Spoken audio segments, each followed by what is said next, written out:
మంగళిపుడి వారికి నమస్కారం. Thank you so much. నమస్తే. కంగ్రాచులేషన్స్ అండి. థ్యాంక్ యూ అమ్మా. Thank you so much. Telugu ప్రజలకి, ఆంధ్రాకి ఒక విమెన్ హోమ్ మినిస్టర్గా రావడం అనేది చాలా ప్రౌడ్ ఫీల్ ఉంది యాజ్ ఎ విమెన్గా. నిజంగా నాకు కూడా అదే proud feel. Because of that Chandrababu Naidu గారు ఇవన్నీ జరిగినాయి అంటే చంద్రబాబు నాయుడు గారి వల్ల. అందుకే నేను ఎప్పుడు అంటుంటాను, చంద్రబాబు నాయుడు గారు నాకు రాజకీయాలకు గాడ్ ఫాదర్ అని. సో ఆయనకి ఎప్పుడు కూడా రుణపడి ఉండాలి. తెలుగుదేశం పార్టీకి, చంద్రబాబు నాయుడు గారికి ఇద్దరికి కూడా రుణపడి ఉండాలి. అట్ ద సేమ్ టైం నా పాయకరపేట ప్రజలకి ఎలాగో రుణపడి ఉంటాం. ఫస్ట్ మీరు గవర్నమెంట్ టీచర్ అని విన్నానండి. Yeah, I'm teacher. టీచర్ నుంచి ఈరోజు హోమ్ మినిస్టర్ వరకు సచ్ ఎ గ్రేట్ జర్నీ కదా నిజంగా. అంటే great journey in a short span అనమాట. అంటే ఒక 10 years టైంలోనే నాకు 2013 వరకు కూడా ఐఎమ్ ఏ టీచర్. 2014 ఎమ్మెల్యే అయ్యాను. తర్వాత 19 కంటెస్ట్ చేశాను. తర్వాత ఉమెన్ ప్రెసిడెంట్, పాలిట్ బ్యూరో మెంబర్. ఇంకా 13 నుంచి నాకు కంటిన్యూ నా పొలిటికల్ జర్నీ స్టార్ట్ అయింది. ఒక 10 years అయిన తర్వాత చెప్పాను కదా ఇందాక, నా గాడ్ ఫాదర్ దయ వల్ల హోమ్ మినిస్టర్ ఉన్నాను. కానీ హానెస్ట్గా చెప్పండి, ఒక టీచర్గా మీ మనసుకు సంతృప్తి ఇచ్చిందా? ఒక ఏమంటారు, హోమ్ మినిస్టర్గా మీకు మనసుకు సంతృప్తి ఇచ్చిందా అంటే ఏం చెప్పండి? మీకు ఈ విషయంలోనైతే నేను ఒక 2 ways ఆఫ్ ఆన్సర్ చెప్తా. కానీ ట్రూలీ ఓపెన్గా చెప్తున్నా, నేను టీచర్గా ఉన్నాను కాబట్టి పొలిటికల్గా నేను సక్సెస్ అవ్వగలిగాను. Right. Because of teacher only. నేను ఈరోజు పొలిటికల్గా 10 సంవత్సరాల్లోనే నేను ఈ పొజిషన్కి రాగలిగానంటే నా టీచర్ వృత్తి అన్నది చాలా బాగా పనిచేసింది నాకు. అట్ ద సేమ్ టైం ఏంటంటే నాకు చిన్నప్పటి నుంచి కూడా పాలిటిక్స్ అంటే ఒక ప్యాషన్. లిటరల్లీ నేను టీచర్ కింద ఫస్ట్ టైం అపాయింట్మెంట్ లెటర్ తీసుకుని స్కూల్కి వెళ్ళి సిగ్నేచర్ చేస్తూ అయితే ఏడ్చా. ఎందుకంటే అప్పటికి నాకు 21-22 yearsకి నాకు జాబ్ వచ్చేసింది. అబ్బా 36 years చేయాలా ఉద్యోగం, లేదు ఇది కాదు నాకు కావాల్సింది, సంథింగ్ ఇంకొంచెం ముందుకు వెళ్ళాలని అప్పటికప్పుడు మళ్ళీ చదవడం మొదలుపెట్టాను.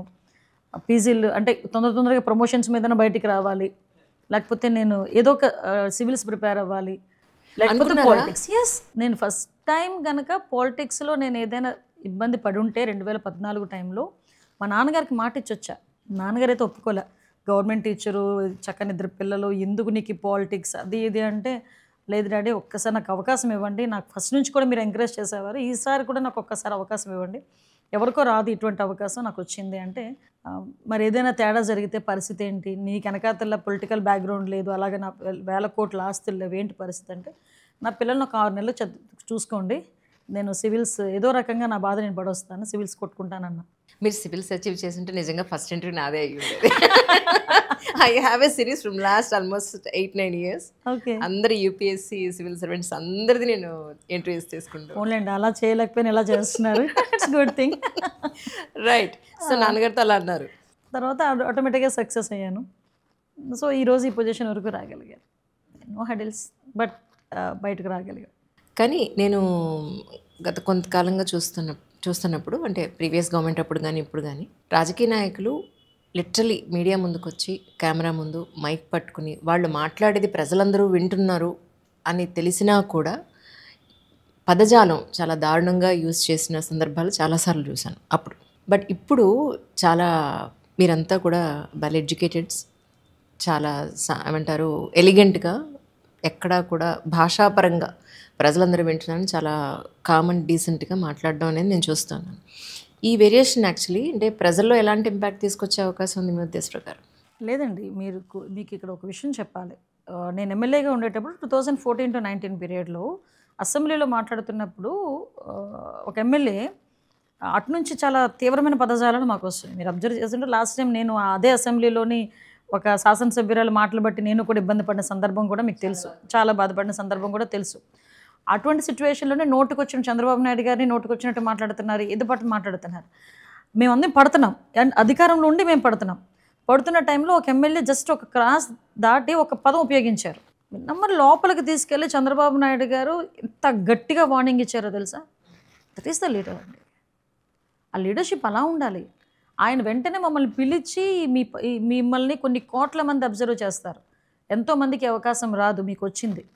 175 మంది ఎమ్మెల్యేలు అవ్వటం అంటే 5 కోట్ల మంది ఆంధ్రప్రదేశ్ ప్రజలు 175 మంది ఎమ్మెల్యేలు అవ్వటం అన్నది ఎంత పూర్వజన్మ సుకృతం కింద భావించాలి. అటువంటి ఎమ్మెల్యేలు మిమ్మల్ని కొన్ని కోట్ల మంది అబ్జర్వ్ చేసేటప్పుడు మీ భాష, మీ బాడీ లాంగ్వేజ్, మీ మాట తీరు ఎలా ఉండాలి, కనీసం మన నుంచనే విధానం కూడా, మన బాడీ లాంగ్వేజ్ కూడా ఎలా ఉండాలి, అది అవతల వాళ్ళకి ఇన్స్పైరింగ్గా ఉండాలి తప్పించి మనల్ని చూస్తే చీ కొట్టుకునేటట్టుగా ఉండకూడదు అని ఆ రోజు చెప్పిన ఆ మాటలు ఈ రోజుకి కూడా మాకు భయం ఉంటుంది, గౌరవం ఉంటుంది. సో ఈ రోజుకి తెలుగుదేశం పార్టీ ఎమ్మెల్యేలన్నా, ఎన్డీఏ కూటమి ఎమ్మెల్యేలన్నా ప్రజలు ఎందుకు ఆ మాత్రం గౌరవిస్తున్నారు, ఈ రోజుకైనా మేము వచ్చిన తర్వాత పదజాలాలు మీరే అన్నారు, ఆ పదజాలాలు ఎక్కడ కనిపించట్లేదు, ఆ టైప్ ఆఫ్ కల్చర్ కనిపించట్లేదని. సో దట్ మేము ఆ డెకోరం మేము మెయింటైన్ చేస్తున్నాం. మెయింటైన్ చేసేటట్టు చేస్తున్నారు చంద్రబాబు నాయుడు గారు. ఈరోజు తనకి ఎగ్జాక్ట్గా పవన్ కళ్యాణ్ గారు కూడా అదే సపోర్ట్ ఇస్తున్నారు. మీరు నమ్మరమ్మా, ఈ రోజుకి కూడా మీకు చూపిస్తాను. వైఎస్ఆర్సీపీ సంబంధించిన వాళ్ళు ఫేస్బుక్స్ కానీ ట్విట్టర్లు కానీ ఓపెన్ చేసి చూడండి. వాళ్ళు మాట్లాడే మాట, ఆ పదాలు ఆడ మగ తేడా లేదు. ఆడవాళ్ళు అలాగే మాట్లాడుతున్నారు, మగవాళ్ళు అలాగే మాట్లాడుతున్నారు. వాళ్ళకి కనీసం వాళ్ళ నాయకుడు చెప్పడా అనిపిస్తుంటుంది. అసలు ఎందుకు పడాలి మేము ఇన్ని మాటలు? అసలు మేమెవరో తెలియదు, మా కుటుంబ నేపథ్యాలు తెలియదు, కానీ మా పర్సనల్ విషయాలు కూడా రోడ్డు మీదకి వచ్చి మాట్లాడే పరిస్థితులు కనిపించాం. 5 సంవత్సరాలు రాజకీయాల్లో ఉండి నిజంగా పోరాటమే చేసాం, అందరం పోరాటం చేసాం. సో అఫ్కోర్స్ దాన్ని ఫ్రూట్ ఈరోజు ఎంజాయ్ చేస్తున్నాం, అది వేరే విషయం. కానీ చంద్రబాబు నాయుడు గారు అధికారంలోకి వచ్చారు అని ఏపీ ప్రజలు సంతోషించే లోపలే ఈ వరదలు, వర్షాలు బీభత్సం సృష్టించేసింది. గట్టిగా చెప్పాలంటే ఈ రోడ్ల వ్యవస్థ కానీ మొత్తం అంతా చాలా డిస్టర్బ్ అయిపోయింది. ఇప్పుడు ప్రస్తుతానికి రిఫార్మ్స్ ఎలా జరుగుతున్నాయంటే ఏం చెప్తారు అంతగారు? అమ్మా మీకు ఇంకో విషయం చెప్పాలి. ఈ విజయవాడకి వరదలు రావటం అనేది దురదృష్టమే, కానీ చంద్రబాబు నాయుడు గారు ముఖ్యమంత్రిగా ఉన్నప్పుడు రావటం అనేది ఒక అదృష్టం. ఎస్, నేను ఘంటాపథంగా చెప్పగలను ఈ మాట. నిజమండి, ఇదే సిచ్యువేషన్లో చంద్రబాబు నాయుడు గారు కాకుండా వేరే ముఖ్యమంత్రి ఏదైనా ఉన్నా ఈ రోజుకి కూడా దాన్ని రీస్టోర్ చేసే పరిస్థితి ఉండదు. బికాజ్ ఆఫ్ చంద్రబాబు నాయుడు గారు ఈ 10 రోజుల్లోనే తిరిగి వాళ్ళు తిరిగి వాళ్ళ లైవ్లీహుడ్ని చేస్తున్నారు, స్టార్ట్ చేయగలిగారు. నేను నా కళ్ళతో చూశానమ్మా, డే ఫస్ట్ నుంచి నా కళ్ళతో నేను చూశాను. ఎందుకంటే యాజ్ అ డిజాస్టర్ మేనేజ్మెంట్ మినిస్టర్గా సార్ అనిత డిజాస్టర్ మేనేజ్మెంట్ ఆఫీస్లో ఒకసారి కూర్చోంటే నేను వెళ్ళి కూర్చుంటే సార్ అక్కడికి వచ్చారు. అక్కడి నుంచి నేను సార్ కలిపి అజిత్ సింగ్ నగర్కి వెళ్ళాం. అంతవరకు ఆ సీరియస్నెస్ అన్నది అంటే మాకు తెలుసు, సిచ్యువేషన్స్ బాగాలేదన్న సంగతి తెలుసు. అక్కడికి వెళ్ళిన తర్వాత ఏ ముఖ్యమంత్రి అయినా తర్వాత సార్కి హైదరాబాద్ ప్రయాణం ఉంది. బాలకృష్ణ గారు ఒక ఇది పెట్టారు, ఫంక్షన్ పెట్టారు బాలకృష్ణ గారిది, 50 సంవత్సరాలు ఆయన సినీ జీవిత దేని గురించి పెట్టారు. సో దానికి వెళ్ళాల్సిన మనిషి చూసి సిచ్యువేషన్ చూసి నేను ఈ టైంలో ఎక్కడికి కదలను, నాకు నియర్ బై ఆఫీస్ ఎక్కడ ఉంది అంటే కలెక్టర్ ఆఫీస్, అంటే కలెక్టర్ ఆఫీస్లో ఏ ముఖ్యమంత్రి అంటే 10 రోజుల పాటు బస్సులో కూర్చొని అడ్మినిస్ట్రేషన్ చేస్తారు. మొత్తం సెక్రటేరియట్ని మొత్తాన్ని తీసుకొచ్చి కలెక్టర్ ఆఫీస్లో కూర్చోబెట్టారు. ఒక్కొక్క వార్డుకి ఒక సీనియర్ ఐఏఎస్, ఒక మంత్రి, ఒక ఎమ్మెల్యేని వేశారు. ఒక్కొక్క డివిజన్కి ప్రతి ఒక్కరికి కూడా ఇంటింటికి తీసుకెళ్ళి భోజనం ఇవ్వాలి. ఆయన చలించిపోయేవారు, మాకు భయం వేసేది. ఆయన ఫీల్డ్ వర్క్కి వెళ్ళి వచ్చి కూర్చొని మాకు రివ్యూ అనేసరికి లిటరల్లీ ప్రతి ఒక్కరిని భయపడేవాళ్ళు. ఎవరైనా వచ్చి ఆయనకి ఏమైనా చెప్పారా, ఏదైనా అందలేదా అంటే ఎంత మైన్యూర్ థింగ్స్ని ఆయన అబ్జర్వ్ చేస్తారంటే, ఒక అమ్మాయి ఎందుకు ఏడుస్తుంది, ఒక అతను ఎందుకు ఏడుస్తున్నాడు అని అడిగితే, మా మిస్సెస్ అక్కడ ఉండిపోయిందమ్మా లోపల, నేను మా అబ్బాయిని కాపాడుకుందామని తీసుకొచ్చాను, మా మిస్సెస్ని కాపాడండి అని ఒకతను. ఒక ఆమె వచ్చి నాకు మంచినీళ్ళు లేవు, మంచినీళ్ళు ఇవ్వండి అని. ఈ పదాలన్నీ తిరిగి తీసుకొచ్చి ఇలా జరుగుతుంది అక్కడ సిచ్యువేషన్, మీరేం చేస్తున్నారు, నాకు ఇంటింటికి వెళ్ళాలి. నైట్ 1 గంటకు 2 గంటలకు పడుకునే మనిషి మళ్ళీ మార్నింగ్ 6 o'clock అలా రెడీగా కూర్చొని రివ్యూ చేసేవారు, లేదా ఫీల్డ్కి వెళ్ళేవారు. అందుకే అన్నాను ఇందాక మాట, విజయవాడ వరదలు రావడం దురదృష్టమే, కానీ ఆ టైంలో చంద్రబాబు నాయుడు గారు ముఖ్యమంత్రిగా ఉండడం అదృష్టం. ఈ రోజుకి ఏ గవర్నమెంట్ ఇవ్వని ప్యాకేజ్ ఈరోజు అనౌన్స్ చేశారు నిన్ననే సార్. అంటే వాళ్ళకి తిరిగి మేము ఒక వరదల్లో పడి మేము బయటకు వచ్చేమన్న ఫీల్ కూడా ఉండదు వాళ్ళకి. డెఫినెట్లీ ప్రజలందరూ కూడా హ్యాపీగా ఉన్నారు. నేను ఒక్కొక్కసారి చెప్తుంటా చంద్రబాబు నాయుడు గారి గురించి, నేను ఏకలవ్య శిష్యురాలే చంద్రబాబు నాయుడు గారికి. ఆయన చూస్తూ నేర్చుకున్నాం, ఈ 10 సంవత్సరాలు ఆయన చూస్తూనే నేర్చుకున్నాం ఎలా చేయాలి వర్క్ అన్నది. సో మేము కూడా ఎంజాయ్ చేస్తాం, వర్క్ని ఎంజాయ్ చేస్తాం. అవును, ఇందాకనే అంటున్నారు 10ంటికి బయటకు వచ్చానంటే ఇంకొక గంటలో 12 గంటలు మీరు బయటకు వచ్చా. యాక్చువల్లీ ది నెక్స్ట్ కూడా ఇంకా మీటింగ్ ఉందన్నారంటే, కానీ కష్టం కదండి యాజ్ ఎ మదర్ మీకు? నా అదృష్టం, నా పిల్లలు నాకు సహకరిస్తారు, నిజంగా నా అదృష్టం అది. ఒక సింగిల్ పేరెంట్గా నేను నా పిల్లలు ప్రతి ఆస్పెక్ట్లోని కూడా ఈ 10 years వాళ్ళు నన్ను అంతా సపోర్ట్ చేయబట్టే. ఎక్కడికైనా వెళ్తున్నాను అన్న జాగ్రత్తగా అంటారు అంతే. ఏ రోజు నన్ను ఇబ్బంది పెట్టిన పరిస్థితి కూడా రాలే. వాళ్ళకి ఎందుకో చంద్రబాబు నాయుడు గారు అన్నా కూడా అంతే అభిమానం వాళ్ళకి కూడా. పవన్ కళ్యాణ్ గారు అంటే ఆటోమేటిక్గా ఉంటుంది కదా ఇష్టం. సో వాళ్ళు నాకు సహకరించబట్టే నేను ఈ రోజు వరకు ఇలా నేను ఇంత పర్ఫెక్ట్గా వర్క్ చేసుకోగలుగుతున్నా. అది నా అదృష్టం. అంటే అవుట్ ఆఫ్ మై క్యూరియాసిటీ సరదాగా అడగడం ఈ క్వశ్చన్. అంటే యాజ్ ఏ మదర్ పొద్దున్న లేస్తే వాళ్ళకి ఏదో వండి పెట్టాలని ఉంటుంది కదా మనకి, ఏం తింటున్నారో లేదో ఎలా ఉంటున్నారో అని. అసలు టైం ఉందా మీకు ఈరోజు? వాళ్ళు నన్ను అడుగుతున్నారు, అమ్మ ఏం తింటావు, మీకు ఒక మెసేజ్ చూపిస్తాను ఇప్పుడు, అమ్మ ఏం తింటావు లక్ష్మాంటి చేత ఏం వండించమంటావు అని అడుగుతుంది అనమాట, మెసేజ్ పెడుతుంది. సో ఒక స్టేజ్ అంతే, ఒక స్టేజ్ వరకు వాళ్ళని మనం చూసుకున్నాము. వాళ్ళు కొంచెం కొంచెం పెద్దవాళ్ళు అయ్యారు కదా, ఆటోమేటిక్గా ఇప్పుడు తిరిగి వాళ్ళే నన్ను అడుగుతున్నారనమాట. కానీ పవన్ కళ్యాణ్ గారికి అన్ని పోర్ట్ఫోలియోలు ఇవ్వడం అనేది, అంటే ఇంకెవరూ లేరా ఈయనకి ఇచ్చారని కొంతమంది విమర్శించారు ఒక పర్టికులర్ టైంలో. అలాంటి వాళ్ళకి మీరు ఏం సమాధానం చెప్తారు? అసలు విమర్శించే వాళ్ళు ఒక్కొక్కసారి నాకు అనిపిస్తుంది అమ్మా, ఫీల్డ్ మీదకుండి యుద్ధం చేయాలి, యుద్ధం చేసేవాడు తెలుస్తుంది పెయిన్. అంతే తప్పించి ఎక్కడో కూర్చొని, నాకు చాలామందిని అబ్జర్వ్ చేస్తుంటాను, క్రికెట్ మ్యాచ్ జరుగుతుంది అనుకోండి, ఇక్కడ కూర్చొని అనాలిసిస్ చేస్తారు, అచ్చచ్చా బ్యాట్ ఇలా ఆడితే బాగుండు, ఇలా ఆడితే బాగుండు అని. At the same time politics గురించి బాగా బాగా ఖాళీగా ఉండే కూర్చొని ఆ రచ్చబండ్ల దగ్గర లేకపోతే ఏదో సంథింగ్ మీటింగ్ హాల్స్లో కూర్చొని ఏం అనాలిసిస్ ఇస్తారంటే, ఇక్కడ కూర్చొని అమెరికాలో ఏం జరగాలో కూడా వీళ్ళే నిర్ణయిస్తారు. సో ఏ పోర్ట్ఫోలియోలు ఎవరికి ఇవ్వాలో కూడా వీళ్ళే నిర్ణయిస్తారు. ఇవ్వకపోతే ఫీల్ అయిపోతారు, ఫీల్ అయిపోయి నోటుకు వచ్చినట్టు మాట్లాడతారు. ఏం ఇస్తే తప్పేంటి? ఇప్పుడు 24 మంది ఉన్నాం, 24 మంది మినిస్టర్స్, ఆయనకి ఆ పోర్ట్ఫోలియోలో ఆయన తీసుకున్నారు, తప్పేంటి? ఇప్పుడు ఇచ్చారు, తప్పేంటి? చేస్తున్నారు కదా. చెయ్యలేకపోతే అడుగు, ఆ పోర్ట్ఫోలియోలకి న్యాయం చేయలేకపోతే అప్పుడు అడుగుండి. అంతే తప్పించి ఎందుకు ఇచ్చారు, ఎవరూ లేరా అవన్నీ కాదు. ఒక సిస్టమ్ ఉంటుంది, ఇంతమంది మంత్రులే ఇవ్వాలి, ఒక సిస్టమ్ ఉంటుంది. ఆ ఉన్న శాఖలన్నింటినీ ఆ మంత్రులకే సర్దాలి. ఈరోజు నేను 2 మినిస్టర్స్ చేస్తున్నా, ఏమన్నా నాకు కాకుండా ఇంకొకరు మినిస్టర్ ఇవ్వాలంటే అవ్వదు. అది ఇంతమంది మినిస్టర్స్ ఉండాలంటే సిస్టమ్ అది, దాని సిస్టమ్ తగ్గట్టు వెళ్తాం. కానీ మీరు నోటుకు వచ్చినట్టు మాట్లాడారు కదా, దాని తగ్గట్టు వెళ్ళడం అనేది జరగదు. అది మీ ద్వారా చెప్తున్నాను వాళ్ళకి. అవును. ఇప్పుడు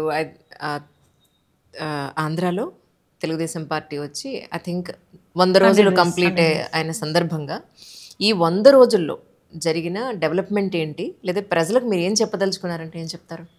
యాక్చువల్గా నేను 100 రోజుల్లో చంద్రబాబు నాయుడు గారు ఏం చేయగలిగారు, 5 సంవత్సరాల్లో జగన్మోహన్ రెడ్డి ఏం చేయలేకపోయాడు డిబేట్ పెట్టాలన్నా కూడా నేను మాట్లాడగలను. ఎందుకంటే ఒక నాయకుడికి ఒక 100 రోజులు ఇస్తే ఇన్ని పనులు చేయగలడా అన్నదైతే క్లియర్గా మనం చెప్పడానికి ఉదాహరణగా ఈ 100 డేస్ని మనం చూసుకోవచ్చు. అసలు యాక్చువల్గా పెన్షన్స్ ఇచ్చేటప్పుడు ఫస్ట్ 5 సిగ్నేచర్స్ చేశారు సార్ బయటకు వచ్చిన వెంటనే. ఆ 5 సిగ్నేచర్స్ కూడా అసలు మేము గవర్నమెంట్లోకి వచ్చి చంద్రబాబు నాయుడు గారు అనే నేను ప్రమాణ స్వీకారం చేసే టైంకి ఖజానా జీరో. ఆ జీరో ఖజానా దగ్గర నుంచి పెన్షన్స్ ఇవ్వాలి, జీతాలు ఇవ్వాలి, సూపర్ 6 ఉంది, ఒక పక్క నుంచి ఉద్యోగాలు తీయాలి, ఇన్ఫ్రాస్ట్రక్చర్ డెవలప్ చేయాలి, అమరావతి కట్టాలి, పోలవరం కట్టాలి, రోడ్లు మొత్తం పాడైపోయినాయి, రోడ్లు వేసుకోవాలి, ఇరిగేషన్ ప్రాజెక్ట్స్ కంప్లీట్ చేసుకోవాలి. అంటే ఇన్ని ఒక్కసారిగా ఉంటే ఆయన మహానుభావుడు, ఆయన కాబట్టి తట్టుకోగలుగుతున్నాడండి బాబు చంద్రబాబు నాయుడు గారు. ఇన్ని సిచ్యువేషన్స్లో కూడా ఆయన అన్న మాట ప్రకారంగా 4,000 రూపాయల పెన్షన్ని ఏకదం ఒకేసారి నేను అందరికి ఇంటింటికి 1వ తారీఖు కల్లా ఇస్తానన్నారు. అలాగే చేశారు. ఎందుకు ఈ మాట స్పెసిఫిక్గా చెప్తున్నానంటే, మార్చ్ ఏప్రిల్ దగ్గరకు వచ్చేసరికి వాలంటీర్ వ్యవస్థని పెన్షన్లు ఇవ్వకూడదు అని ఎలక్షన్ కమిషన్ దగ్గర నుంచి ఆర్డర్ వచ్చింది. ఆర్డర్ వచ్చిన వెంటనే జగన్మోహన్ రెడ్డి ఏం చేశాడంటే, వాలంటీర్లకు లేకపోతే ఇంటింటికి వెళ్ళి పెన్షన్ ఇవ్వటం అవ్వదు అని చెప్పి కావాలని చంద్రబాబు నాయుడు గారి మీద యాంటీ క్రియేట్ చేయడానికి ఆ ముసలి వాళ్ళని వాళ్ళందరినీ రోడ్ల మీద నుంచోబెట్టి, నమ్ముతారా 32 మంది చనిపోయారు ఆ ఎండలు తట్టుకోలేక. ఏప్రిల్ మే ఎండలు, అలాంటి ఎండలు. అదే చంద్రబాబు నాయుడు గారు వాలంటీర్ వ్యవస్థని టచ్ చేయకుండా సెక్రటేరియట్ స్టాఫ్ని తీసుకొని 1వ తారీఖుకి ఇంటింటికి తీసుకెళ్ళి 4,000 రూపాయల పెన్షన్ని 64 లక్షల మందికి ఒక్క రోజులో ఇచ్చారు. దట్ ఈస్ చంద్రబాబు నాయుడు గారు. సో ఎందుకు చెప్తుంది, ఈ 100 రోజుల్లో అన్నా క్యాంటీన్లు అప్పుడు పోయినాయి, అన్నా క్యాంటీన్లు మళ్ళీ తీసుకొచ్చి ఇచ్చాం. ల్యాండ్ టైటిలింగ్ యాక్ట్ రద్దు చేస్తామని చెప్పాం, ల్యాండ్ టైటిలింగ్ యాక్ట్ రద్దు చేసాం. అదేవిధంగా మనకి నూతన ఇసుక పాలసీ చెప్పాం, నూతన ఇసుక పాలసీ తీసుకొచ్చాం. 20 లక్షల మంది ఉద్యోగాలకు ఇస్తామనిలో భాగంగా మెగా డిఎస్సిలోని ఈరోజు తీసుకొచ్చి అనౌన్స్ చేశారు, మెగా డిఎస్సి ఇచ్చారు. ఈరోజు మద్యం పాలసీ ఈరోజు మళ్ళీ రెన్యువల్ చేశారు, అంటే రికవరీ మళ్ళీ మొత్తం అంతా కలిపి. అవును పాపం మందుబాబులు అందరూ మాకు ఇప్పుడు బ్రాండ్లు దొరుకుతున్నాయి, బ్రాండ్లు దొరుకుతున్నాయి. అంటే తిరిగి మంచి అంటే ఇప్పుడు శుభ్రమైన మంచి లిక్కర్ మంచి ప్రైస్కి మంచి ప్రైస్కి అమ్మాలి అని చెప్పి ఈరోజే మద్యం పాలసీని కూడా క్యాబినెట్లో ప్రవేశపెట్టాం. ఇప్పుడు ఎన్టీఆర్ హెల్త్ యూనివర్సిటీ పేరు మార్చేసి వైఎస్ఆర్ హెల్త్ యూనివర్సిటీ అంటే అది మళ్ళీ చేసుకున్నాం. దిశ పోలీస్ స్టేషన్ మార్పు చేసుకొని మళ్ళీ తిరిగి మహిళా పోలీస్ స్టేషన్స్ కింద మళ్ళీ కన్వర్ట్ చేసుకున్నాం. ఇవన్నీ కాక లాస్ట్ 5 సంవత్సరాలు నాకు తెలిసి ఓ 30-40 సార్లు వెళ్ళుంటాడు జగన్మోహన్ రెడ్డి. మా వాళ్ళు తెలియదు, ఎక్కువ సార్లు వెళ్ళుంటాడు. నిధులు తీసుకొచ్చేస్తాడేమో అని ఫస్ట్ 10 టైమ్స్ వెళ్ళినప్పుడు అనుకున్నారు. కానీ తర్వాత తెలిసిపోయింది కేసులు మాఫీ చేసుకోవడానికి వెళ్తున్నాడు, సూట్ కేసులు అందించడానికి వెళ్తున్నాడు అని చెప్పి తెలిసిపోయింది. కానీ 30 సార్లు 40 సార్లు వెళ్ళిన జగన్మోహన్ రెడ్డి ఒక రూపాయి తేలేపాడు. కానీ ఈ 100 రోజుల్లో కేంద్ర ప్రభుత్వం నుంచి అమరావతికి 15,000 కోట్లు, పోలవరానికి 12,500 కోట్లు తీసుకొచ్చిన ఘనత ఎన్డీఏ గవర్నమెంట్ది, చంద్రబాబు నాయుడు గారిది. ఈ 100 రోజులు రోజుకు ఒక అచీవ్మెంట్ మేము చూపించగలం. అలా ఉంది పరిస్థితి. కానీ డిఎస్సిది వచ్చిన వెంటనే సంతకం చేయడం అనేది పాపం నిరుద్యోగుల జీవితాల్లో ఒక ఆశ అండి నిజంగా. మీకు విషయం చెప్పిన లాస్ట్ 5 ఇయర్స్లో ఒక్క నోటిఫికేషన్ లేదు. కానిస్టేబుల్స్కి 6,000 మందికి కానిస్టేబుల్స్కి నోటిఫికేషన్ అనౌన్స్ చేసి మళ్ళీ వీళ్ళే కేసులు పెట్టి వీళ్ళే కోర్టులకి వెళ్ళి ఆపేశారు. ఇప్పటికీ వాళ్ళు తిరుగుతున్నారు మా చుట్టూ. అంటే ఒక్క జాబ్ను కూడా, అంటే వాలంటీర్లు జాబులని చెప్పి చూపించుకునే పరిస్థితి వచ్చింది. అంటే బీటెక్ చేసేవాడు, ఎంటెక్ చేసేవాడు కూడా 5,000 మందికి వాళ్ళ దగ్గర పని చేయాల్సిందే. అది వాళ్ళ పరిస్థితి. కానీ చంద్రబాబు నాయుడు గారి ఆలోచన ఎలా ఉంటుందంటే నెలకి మినిమం ఒక 50,000 నుంచి ₹1,00,000 ఎలా సంపాదించాలన్నది క్రియేట్ చేసే మనిషి చంద్రబాబు నాయుడు గారు. అందుకే చంద్రబాబు నాయుడు గారు అంటే అందరికీ ఒక నమ్మకం. ట్రూ. కానీ ఒకానొకప్పుడు హైటెక్ సిటీ కానీ అక్కడ ఫినాన్షియలీ చాలా స్ట్రాంగ్ కానీ బిజినెస్ కానీ తీసుకొచ్చిన ఘనత చంద్రబాబు నాయుడు గారికి ఉంది. ఇక్కడ చూస్తే తెలంగాణతో కంపేర్ చేస్తే కనుక ఇక్కడ ఇన్కమ్ అనేది చాలా తక్కువ కంపారిటివ్లీ. ఇప్పుడు మొత్తం అంతా కూడా ఖజానా ఖాళీ ఉంది, అప్పులు కుప్పలై ఉన్నాయి అన్న దీంట్లో ఇప్పుడు ఈ వరదల దాంట్లో ఎలా మేనేజ్ చేస్తున్నారు యాజ్ ఎ హోమ్ మినిస్టర్గా? అంటే యాక్చువల్గా వరదల విషయంలో కాంపెన్సేషన్స్ అనౌన్స్ చేసేటప్పుడు మేమందరం అడిగాం group of ministries, sir burden మరీ ఎక్కువగా ఉంటుంది అంటే ఒకటే మాట అన్నారండి ఆయన, అయితే అవుతుంది, మనం కష్టపడదాం, వాళ్ళకి ఈ టైంలో మనం సహాయం చేయకపోతే ఇంకెవరు చేస్తారు, మనం చేయకపోతే ఇంకెవరు చేస్తారు, వాళ్ళకి రిలీఫ్ కావాలి, వాళ్ళు ఆ షాక్ నుంచి బయటికి రావాలి, సో అదేదో మనం కష్టపడదాం అని చెప్తూనే ఈ రిలీఫ్ ఫండ్కి యాక్చువల్గా సీఎం రిలీఫ్ ఫండ్కి ఎంతమంది బయటకు వచ్చి వాళ్ళ తాలూకా అంటే అభిమానాన్ని కానీ వాళ్ళ తాలూకా సహాయ సహకారాలు కానీ అందిస్తున్నారో మీరు చూసారా? వీల్ చైర్ మీద కూర్చున్న ముసలావిడను కూడా బయటకు వచ్చి నా పెన్షన్ అని చెప్పి ఇచ్చేళ్ళింది. ఒక ఆవిడైతే గాజులు తీసి చేతులు పెట్టి వెళ్ళిపోయింది. చిన్నపిల్లలు $200 $300 వాళ్ళు డిబ్బీలో వేసుకున్నవి కూడా బయటకు తీసుకొచ్చి స్కూల్ పిల్లలు తీసుకొచ్చి చంద్రబాబు నాయుడు గారి చేతిలో పెట్టారు. వాళ్ళు ఏ నమ్మకంతో నాకు ఇచ్చున్నారు వచ్చి వాళ్ళందరూ కూడా. సో అదే నమ్మకాన్ని నేను నిలబెట్టుకోవాలి, మనం కష్టపడదాం, కావలిస్తే ముందు వాళ్ళకి ఇవ్వాల్సింది ఇద్దాం, పెద్ద ప్యాకేజ్ అయినా ప్రాబ్లం లేదు ఇద్దామన్నారు. అందుకే ఆయన అంటే మాకు మనం కూడా. And more over film industry నుంచి చాలా చక్కటి విరాళాలు ప్రజల కోసం చాలామంది ముందుకు వచ్చారు. అందరూ టీవీ ఆర్టిస్టులు వచ్చారండి, ఫిలిం ఆర్టిస్టులు వచ్చారు, వాళ్ళు కూడా మిగతా చాలామంది వచ్చారు. ఈరోజు బయటకు చెప్తున్నాను కదా, ఈవెన్ ఉద్యోగస్తులు వాళ్ళు ఒక రోజు జీతాన్ని అందరూ కూడా విరాళంగా ఇచ్చారు తెలుసా. ఈరోజు మా ఎమ్మెల్యేస్ కానీ ఎమ్మెల్సీస్ కానీ వీళ్ళందరూ కూడా ఒక నెల జీతాన్ని విరాళంగా ఇచ్చిన సందర్భం. ఒక హాస్టల్ వార్డెన్స్ అందరూ కలిపి తీసుకొచ్చి వాళ్ళు విరాళంగా ఇచ్చారు. అంటే ఎవరికి తగ్గట్టు వాళ్ళు ఎంతో కొంత తీసుకొచ్చి వాళ్ళకి ఇచ్చే సహాయంలో మా పాత్ర కూడా ఉండాలి అని ఒకే ఒక కాన్సెప్ట్తో చంద్రబాబు నాయుడు గారి చేతిలో పెట్టారండి. అది తీసుకొచ్చి ఎంత నమ్మకం లేకపోతే ఆయన చేతిలో తీసుకొచ్చి పెడతారండి. అమరావతి పరిస్థితి ఏంటండి? ఏం లేదు, మేము చంద్రబాబు నాయుడు గారు ఎప్పుడైతే ముఖ్యమంత్రి చంద్రబాబు నాయుడు గారు అని నేను అనే ఒక వాయిస్ వచ్చిందో ఆ రోజు ఏదో అంటారు కదా, అమరావతి ఊపిరి తీసుకుంది. సో నో ఇష్యూ, అమరావతికి వచ్చింది ఏమి లేదు. ఇక్కడ ఆంధ్రప్రదేశ్ రాజధాని అమరావతి. 5 సంవత్సరాలు ఏదో చేద్దామని నరకం చూపించాడు. కానీ అక్కడ ఉన్న మహిళా రైతులు కానీ, అమరావతి ప్రజలు కానీ, రాష్ట్రంలో ఉన్న ప్రజలు కానీ, ఎక్కడైతే విశాఖపట్నాన్ని రాజధానిగా చేస్తానని చెప్పిన ఆ విశాఖపట్నం ప్రజలు కూడా మాకు అమరావతి రాజధానిగా కావాలి అని మాట్లాడే సందర్భం. చంద్రబాబు నాయుడు గారు ముఖ్యమంత్రి అయిన తర్వాత ఫస్ట్ టైం సెక్రటేరియట్కి వెళ్ళినప్పుడు అమరావతి ప్రజలు ఇచ్చిన ట్రీట్ చంద్రబాబు నాయుడు గారికి, దారి పొడుగున పూల మీద తీసుకెళ్లారు, లిటరలీ పూల మీద తీసుకెళ్లారు ఆయన. అంతకుమించి ఇంకేం కావాలి, అందుకే ఆయన అమరావతి ఊపిరి తీసుకుంటున్నాను. రైట్.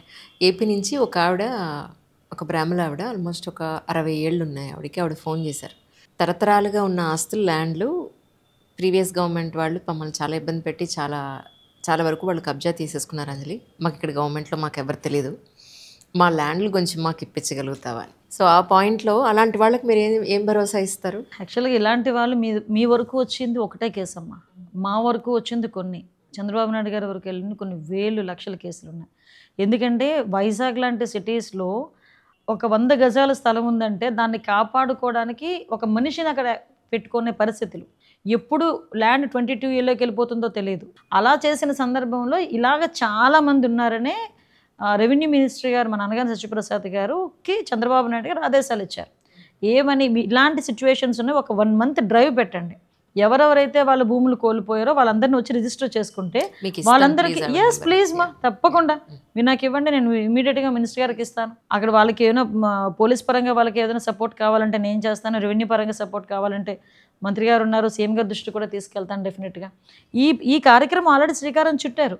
సో ఎవరికైనా ఎటువంటి ప్రాబ్లం వచ్చినా వాళ్ళు కంపల్సరీగా వెళ్ళి ఆ లోకల్ కలెక్టర్ గారికి వాళ్ళకి ఇన్ఫామ్ చేసుకుంటే వాళ్ళకి ఇమీడియట్గా న్యాయం జరుగుతుంది. దాని గురించి చెప్తున్నాను కదండి, చంద్రబాబు నాయుడు గారి దగ్గర ఇలాంటి ఆటలు సాగవు.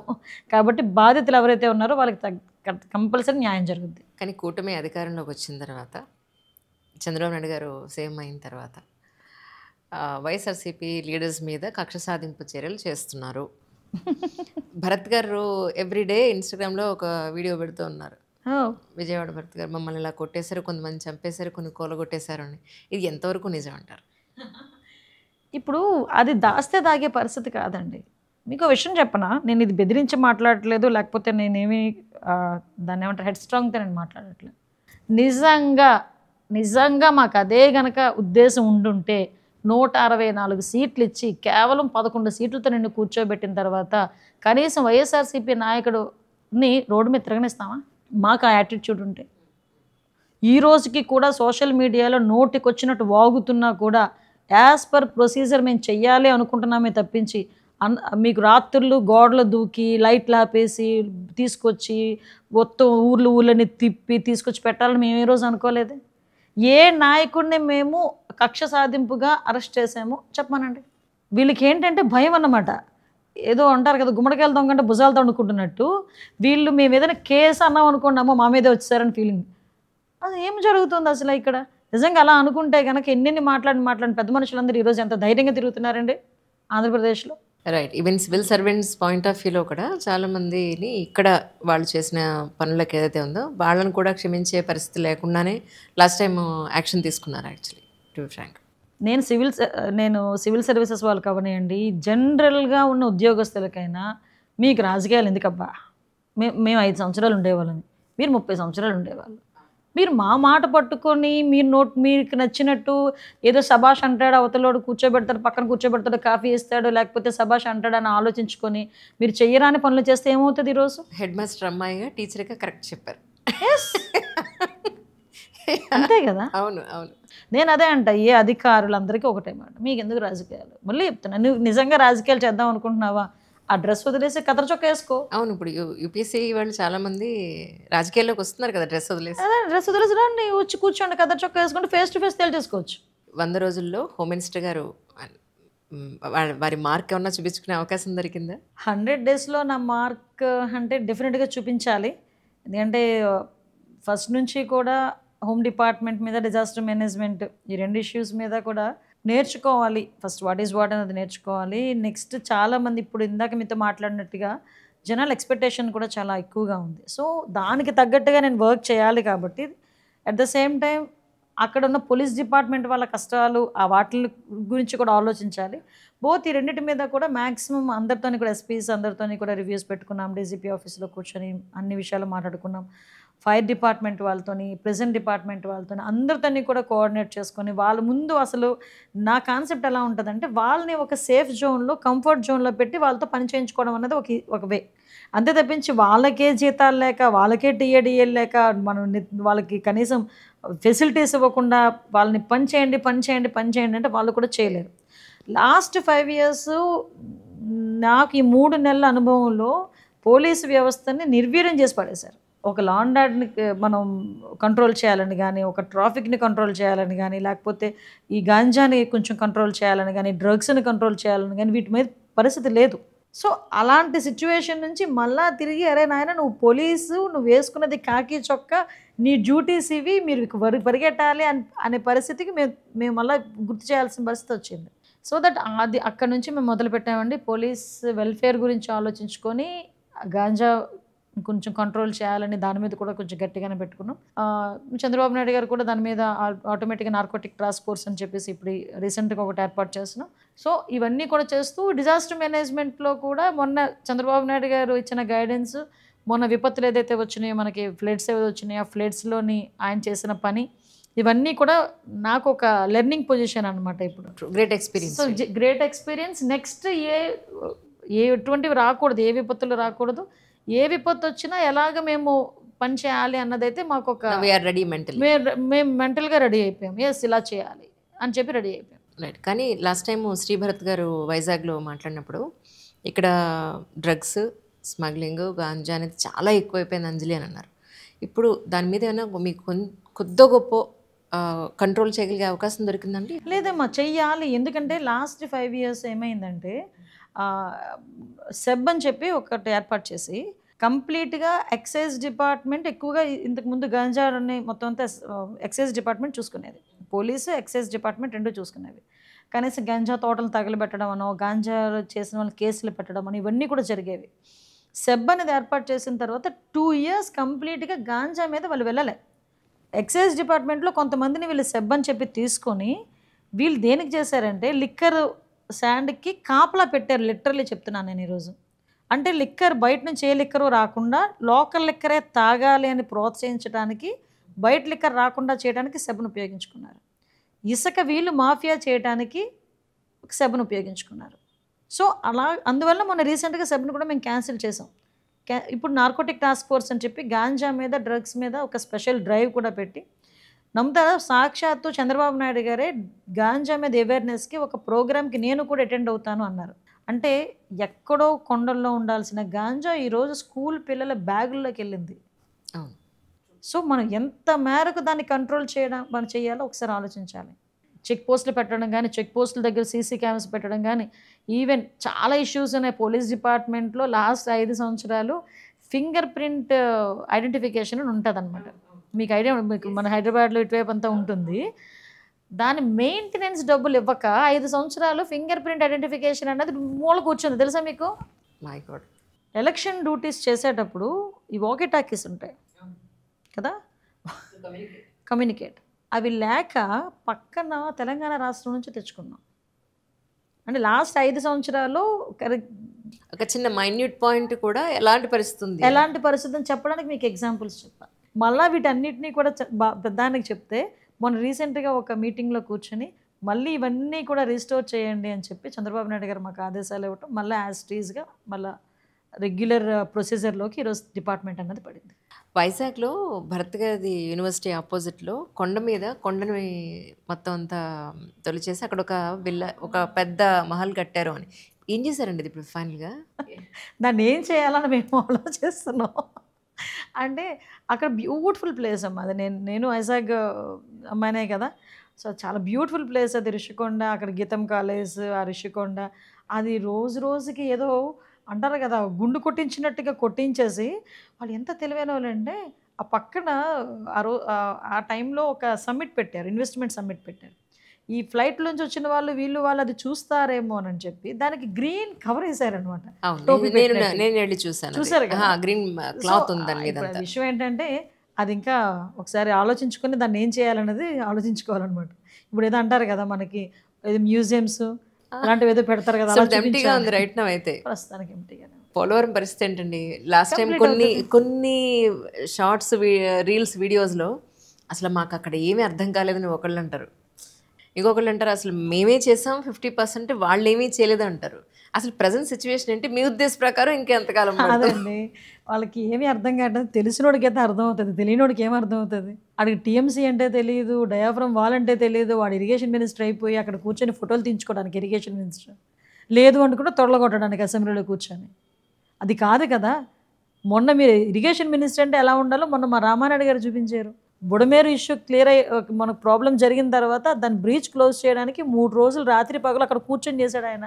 పోలవరం సిచ్యువేషన్ ఎలా ఉందో క్లియర్గా ఈరోజు ఎక్స్ప్లెయిన్ చేయగలరు.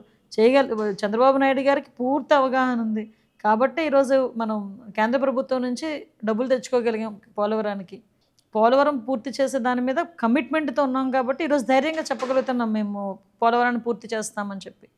యాక్చువల్లీ కలకటాలో జరిగిన women rape and murder case గురించి కానీ, లేకపోతే ఢిల్లీలో జరిగిన ఇష్యూస్ గురించి కానీ, విమెన్ మీద జరిగే అట్రాసిటీస్ ఇవన్నీ కూడా. అండ్ హైదరాబాద్లో కూడా చాలా హెవీగానే జరుగుతున్నాయి. ఇవన్నీ చూసినప్పుడు ఇక్కడ ఏపీలో విమెన్ మీద ఇలాంటి అత్యాచారాలు, హత్యలు జరగకుండా ఉండడానికి మీరు ఎలాంటి జాగ్రత్తలు తీసుకుంటున్నారంటే ఏం చెప్తారు? యాక్చువల్గా ఉమెన్ అబ్యూజింగ్స్ విషయంలో ఫస్ట్ థింగ్ ఏంటంటే, నేను ఫస్ట్ నుంచి చాలామంది అన్నారు, అనిత ఎందుకు గాంజా అని పట్టుకుంటున్నావు, చాలా ఇష్యూస్ ఉన్నాయి కదా, వాటి మీద నువ్వు కాన్సన్ట్రేట్ చేయాలి కదా, ముందు ఎందుకు గాంజా మీదకి వెళ్ళావని. ఇన్ని క్రైమ్కి కారణం గాంజా డ్రగ్స్. ఒక అమ్మాయిని రేప్ చేసి చంపేశాడు, మేము ఎంక్వైరీ చేస్తే వాడు గాంజా మత్తులో ఉన్నాడు, లేకపోతే డ్రగ్ మత్తులో ఉన్నాడు. ఒక చిన్న పిల్ల మీద అబ్యూస్ ఏంటంటే వాడు మత్తులో ఉన్నాడు. చంటి పిల్లల మీద కూడా అత్యాచారాలు జరుగుతున్నాయి, ఏంటి ప్రాబ్లం, వాడు గాంజా మత్తులో ఉన్నాడు. అంటే నేనేమంటానంటే బేస్ని కొట్టాలి, ముందు బేస్ని కొట్టాలి. ఆ విషయంలో మేము ఫస్ట్ ఆఫ్ ఆల్ గంజాయి విషయంలో చాలా స్ట్రిక్ట్గా మేము ముందుకెళ్ళటం. అట్ ద సేమ్ టైం ఈ రోజుకి కూడా ఒక ఫాస్ట్ ట్రాక్ కోర్ట్స్ అని చెప్పి, ఫాస్ట్ ట్రాక్ కోర్ట్స్ పోక్సో యాక్ట్లో ఫాస్ట్ ట్రాక్ కోర్ట్స్ని పెట్టడం జరుగుతుంది. అతను ముఖ్యమంత్రి హోదాలో ఉండేటప్పుడు చంద్రబాబు నాయుడు గారు ఉమెన్ ప్రొటెక్షన్ విషయంలో ఒక ఉమెన్స్ ఆర్గనైజేషన్స్ వాళ్ళందరితో కూడా ఒక పెద్ద ర్యాలీ తీసిన మనిషి ఇదే విజయవాడలో. మనందరం కూడా ఉమెన్ ప్రొటెక్షన్ విషయంలో ఉండాలని. లోకేష్ గారు కరిక్యులమే మార్చాలి, ఉమెన్ మీద గౌరవం పెరగాలి. ఫస్ట్ థింగ్ ఏంటంటే స్త్రీ మీద గౌరవం పెరిగిన రోజు ఇది జరగవు. సో ఆ గౌరవం పెరగాలి, దాన్ని కరిక్యులంలో చేర్చాలి, చిన్న స్థాయి నుంచి కూడా అది జరగాలి అని లాంగ్ రన్ ఆలోచించి నిర్ణయాలు తీసుకునే మనుషులు ఇప్పుడు ఈరోజు మన గవర్నమెంట్లో ఉండడం మా అదృష్టం. సో దట్ ఆ విషయంలోనే ఎక్కడైనా ఇమీడియట్గా నా అదృష్టం ఏంటంటే, పలానా దగ్గర ఎక్కడైనా ప్రాబ్లం జరిగింది అనేసరికి నేను ఎస్పీకి ఫోన్ చేసి అది ఏమైంది అనే లోపు తీసుకొచ్చి నిందితుడిని పట్టుకుని జైలుకి పంపిస్తున్నారు. సో అంత ఫాస్ట్గా ఉన్నారు. అంత ఫాస్ట్గా ఉండేటట్టు చేసింది కూడా చంద్రబాబు నాయుడు గారే. సో ఉమెన్ ప్రొటెక్షన్ విషయంలో ఎక్కడ కూడా కాంప్రమైజ్ అయ్యే పరిస్థితి లేదు.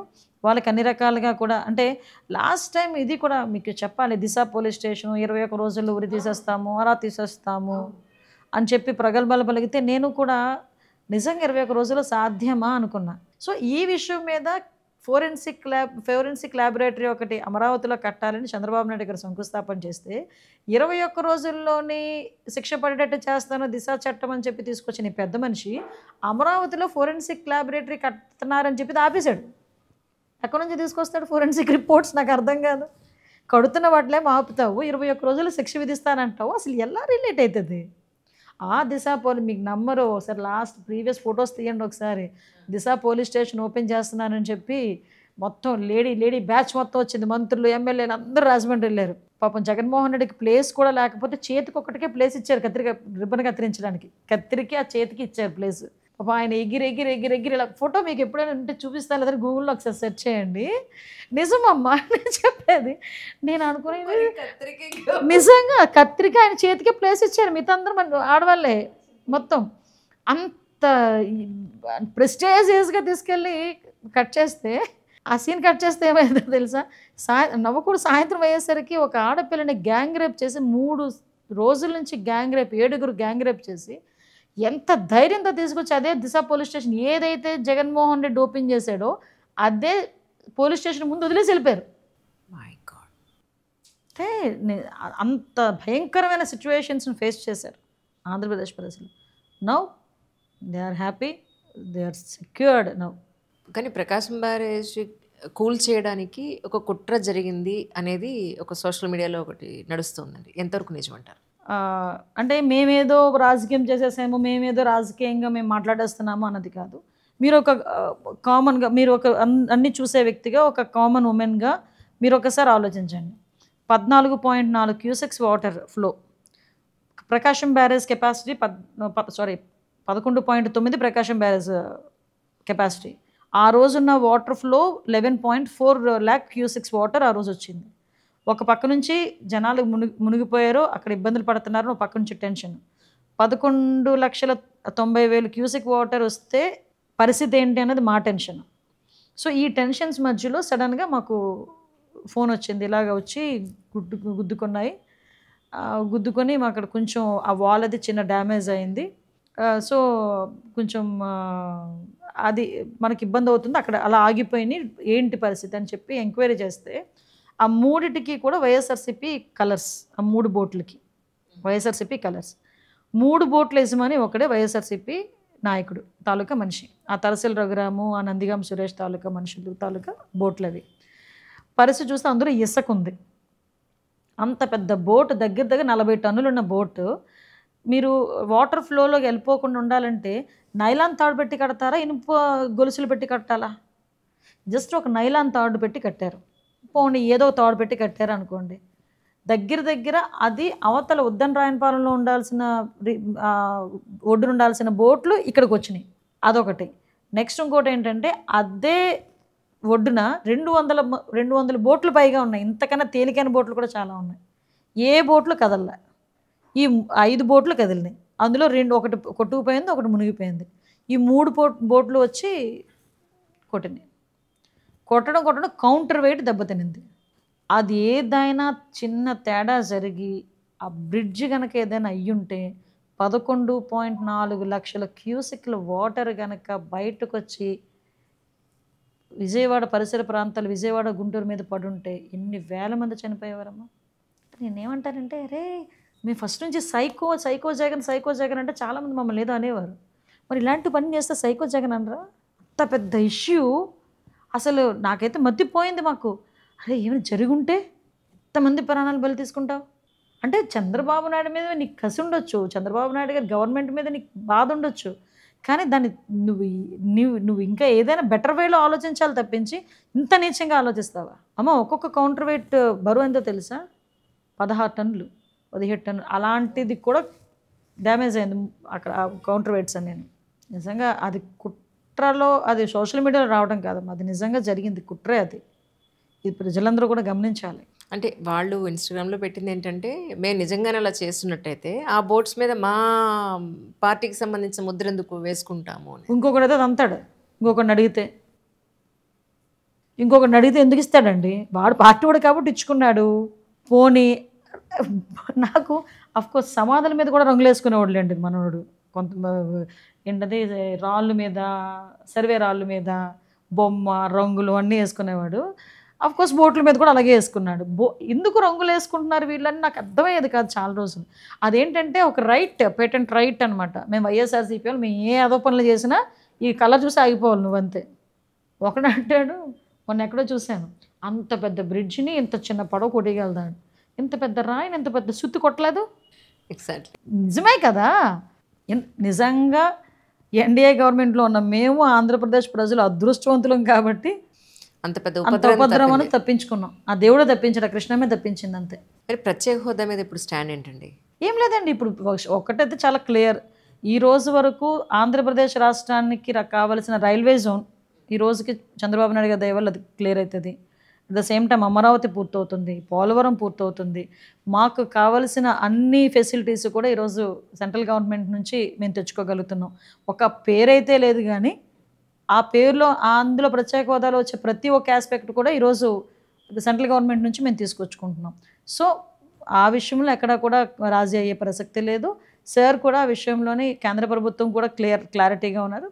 చంద్రబాబు నాయుడు గారు, పవన్ కళ్యాణ్ గారు కూడా ఆ విషయంలో చాలా క్లియర్గా ఉండి ఆంధ్రప్రదేశ్ రాష్ట్రానికి రావాల్సిన అన్ని వనరుల్ని కూడా తీసుకొస్తున్నారు. జైత్వానీ కేసులో సోషల్ మీడియాలో అంతా కూడా ఆయన ఒకానొకప్పుడు రాజశేఖర రెడ్డి గారు ఈయన దగ్గరికే పంపించారు జగన్ని, నా దగ్గర బిజినెస్ మెలకువలు నేర్చుకోవడానికి అని చెప్పి, జైత్వానీ కేసులో ప్రత్యక్షంగా వీళ్ళిద్దరే మేజరా అన్నట్టుగా సోషల్ మీడియా అంతా పుకార్లేపు వస్తుంది.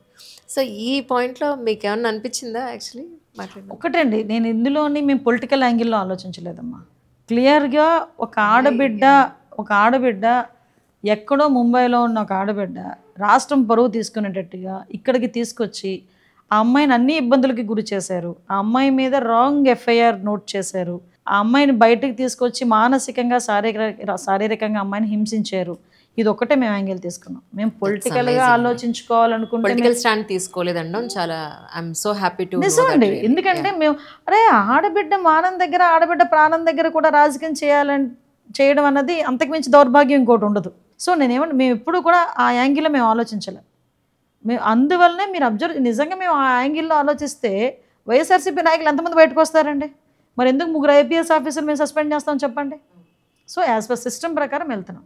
కానీ ఒకనొకప్పుడు ఒక పర్టికులర్ కేసెస్లో రౌడీలు, గూండాలు వీళ్ళు ఇన్వాల్వ్మెంట్ ఎక్కువ ఉండేది. ఇప్పుడు ఆ ప్లేసుల్లో సివిల్ సర్వెంట్స్, రాజకీయ నాయకులు వీళ్ళు రావడం అనేది ప్రజల్లో ఎలాంటి ఇంపాక్ట్ ఉండే అవకాశం ఉంది? ఒక పొలిటికల్ వాళ్ళ మీద కానీ, లేదంటే అదర్ డిపార్ట్మెంట్స్ మీద, పోలీస్ డిపార్ట్మెంట్ మీద ఎస్పెషల్లీ ప్రజల్లో నమ్మకాన్ని ఎలా మీరు మళ్ళీ రిఫార్మ్ చేస్తారు? మీరన్నది చాలా మంచి పాయింట్.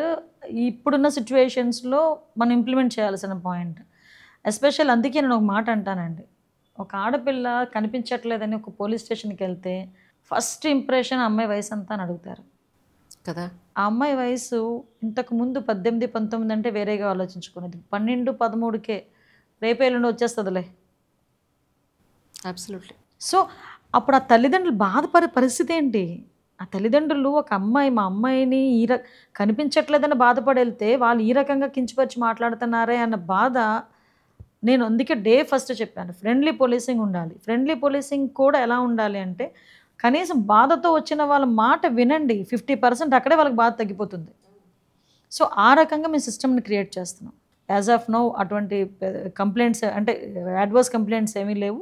యాస్టీస్గా ఇప్పుడున్న అందరూ కూడా చాలా యంగ్స్టర్స్ అండి. ఎస్పీస్ అందరూ కూడా చాలా యంగ్స్టర్స్ పనిచేస్తున్నారు.